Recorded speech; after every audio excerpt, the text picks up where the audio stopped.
2 Timóteo capítulo 1. Eu, Paulo, apóstolo de Cristo Jesus pela vontade de Deus, que fui mandado para anunciar a promessa da vida que temos por estarmos unidos com Cristo Jesus, escrevo a você, Timóteo, meu querido filho na fé. Que a graça, a misericórdia e a paz de Deus, o Pai, de Cristo Jesus, o nosso Senhor, estejam com você. Todas as vezes que lembro de você nas minhas orações, de dia e de noite, eu agradeço a Deus, a quem sirvo com a consciência limpa, como também os meus antepassados serviram. Lembro das suas lágrimas e quero muito ver você outra vez para que eu possa ficar cheio de alegria. Lembro da sua fé sincera, a mesma fé que a sua avó Lloyd e Eunice, a sua mãe, tinham. E tenho a certeza de que é a mesma fé que você tem. Por isso quero que você lembre de conservar vivo o dom de Deus que você recebeu quando coloquei as mãos sobre você. Pois o Espírito que Deus nos deu não nos torna medrosos, pelo contrário, o Espírito nos enche de poder e de amor e nos torna prudentes. Portanto, não se envergonhe de dar o seu testemunho a favor do nosso Senhor, nem se envergonhe de mim, que estou na cadeia porque sou servo dele. Pelo contrário, com a força que vem de Deus, esteja pronto para sofrer comigo por amor ao Evangelho. Deus nos salvou e nos chamou para sermos o seu povo. Não foi por causa do que temos feito, mas porque este era o seu plano e por causa da sua graça. Ele nos deu essa graça por meio de Cristo Jesus, antes da criação do mundo. Mas agora ela foi revelada a nós por meio do glorioso aparecimento de Cristo Jesus, o nosso Salvador. Ele acabou com o poder da morte, por meio do Evangelho, revelou a vida que dura para sempre. Deus me escolheu como apóstolo e mestre para anunciar o Evangelho. É por isso que sofro essas coisas. Mas eu ainda tenho muita confiança, pois sei em quem tenho crido e estou certo de que Ele é poderoso para guardar, até aquele dia, aquilo que Ele me confiou.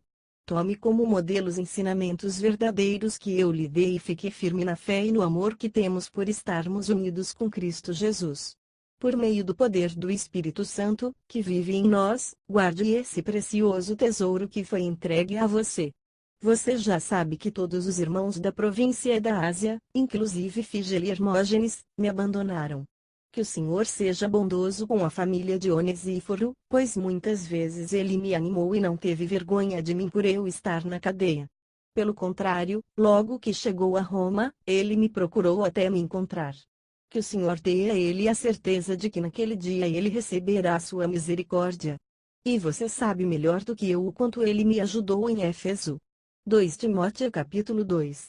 E você, meu filho, seja forte por meio da graça que é nossa por estarmos unidos com Cristo Jesus.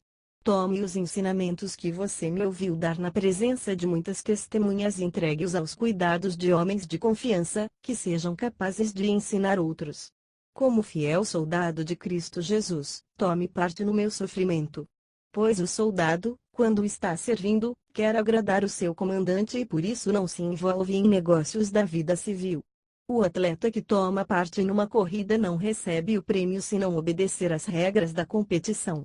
E o lavrador que trabalha no pesado deve ser o primeiro a receber a sua parte na colheita. Pense no que estou dizendo, pois o Senhor fará com que você compreenda todas as coisas.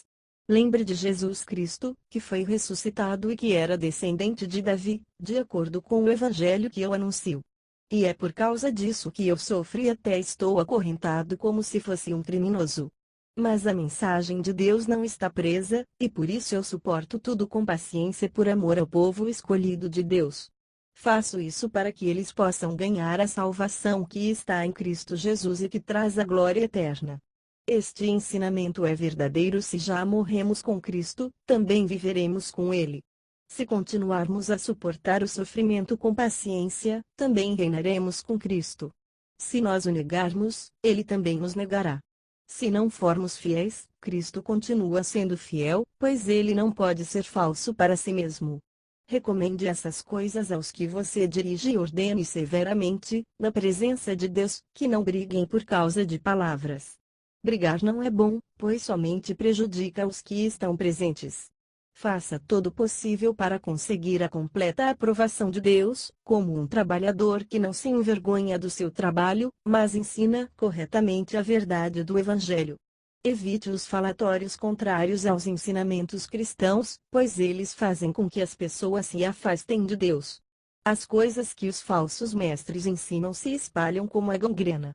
Dois desses mestres são Himeneu e Fileto, os quais abandonaram o caminho da verdade. Eles afirmam que a nossa ressurreição já aconteceu e assim estão atrapalhando a fé cristã de alguns. Mas o firme alicerce que Deus colocou não pode ser abalado, e sobre esse alicerce estão escritas estas palavras: o Senhor conhece as pessoas que são dele.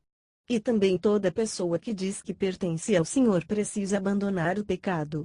Numa casa grande não existem somente vasilhas de ouro e de prata, mas também de madeira e de barro. Algumas são para ocasiões especiais, e outras, para todos os dias. Quem se purificar de todos esses erros de que tenho falado será usado para fins especiais porque é dedicado e útil ao seu mestre, está pronto para fazer tudo o que é bom. E você, Timóteo, fuja das paixões da mocidade e procure viver uma vida correta, com fé, amor e paz, junto com os que com um coração puro pedem ajuda do Senhor. Fique longe das discussões tolas e sem valor, pois você sabe que elas sempre acabam em brigas. O servo do Senhor não deve andar brigando, mas deve tratar todos com educação. Deve ser um mestre bom e paciente, que corrige com delicadeza aqueles que são contra ele. Pois pode ser que Deus dê a eles a oportunidade de se arrependerem e de virem a conhecer a verdade. E assim voltarão ao seu perfeito juízo e escaparão da armadilha do diabo, que os prendeu para fazerem o que ele quer. 2 Timóteo capítulo 3. Lembre disto: nos últimos dias haverá tempos difíceis. Pois muitos serão egoístas, avarentos, orgulhosos, vaidosos, xingadores, ingratos, desobedientes aos seus pais e não terão respeito pela religião. Não terão amor pelos outros e serão duros, caluniadores, incapazes de se controlarem, violentos, inimigos do bem.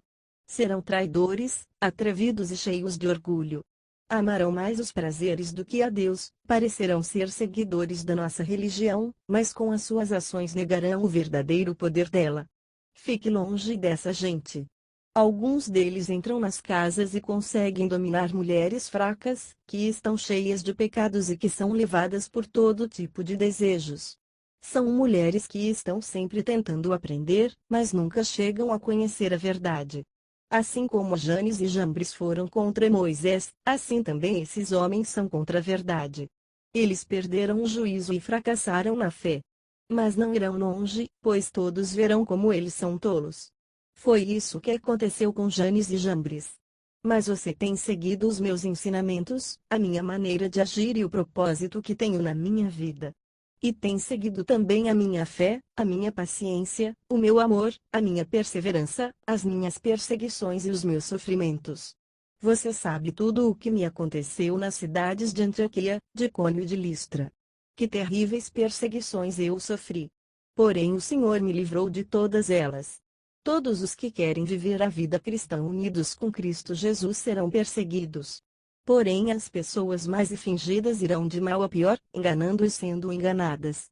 Quanto a você, continue firme nas verdades que aprendeu e em que creu de todo o coração. Você sabe quem foram os seus mestres na fé cristã. E, desde menino, você conhece as Escrituras Sagradas, as quais lhe podem dar a sabedoria que leva à salvação, por meio da fé em Cristo Jesus.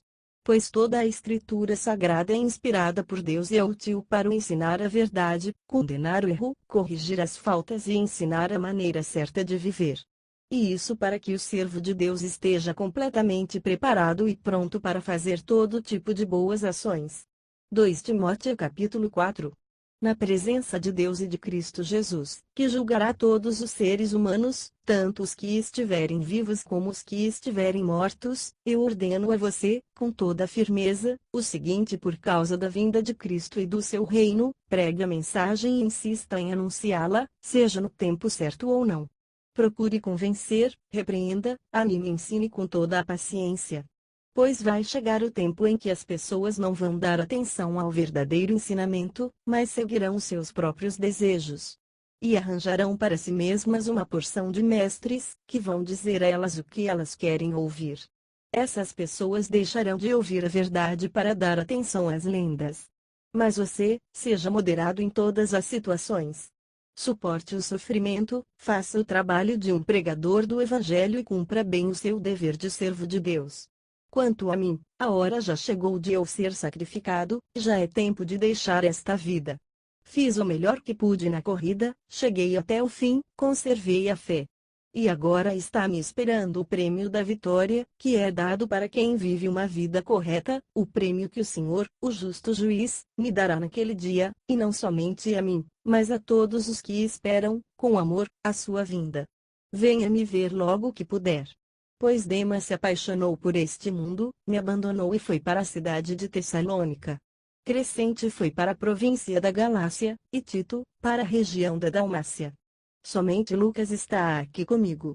Procure Marcos e trago com você porque ele pode me ajudar no trabalho.